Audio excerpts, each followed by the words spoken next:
म्हणता मित्राने मैत्रिणींनो, मी राहतो आक्सापुरा. हात पाय धुतलो, टिकला पावडर केलो. टिकला पावडर करून घराच्या बाहेर निघल्यावर पोट्टे होते लालांचे खेळत. त्या इंले कोण शाळेकडे पोटवड असेल म्हणून मी पण निघलो बाहेर. बरं पोटवड नाही, बरं मित्राची माल दिसली. मग का तिले पाहिलो सामोर गेलो.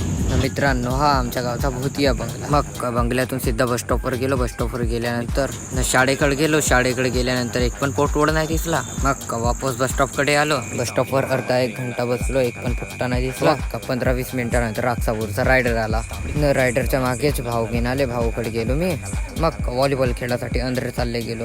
व्हॉलीबॉलचा ग्राउंड पाडून दादा घेऊन खेळतच होते. मग मी पण खेळतो म्हणलं. मग मी पण थोडा वेळ खेळलो. मग काही वेळानं झाली कौशल भाऊची खतरनाक मध्ये एंट्री.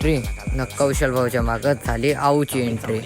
आपल्याला पण जात होतो घराकडे जाता जाता हातपाय धुतलो. इथे सगळं झालं होतं ते पण पाहिलो थोडा वेळ. न पायताच मयूर भाऊ आला. काही वेळानंतर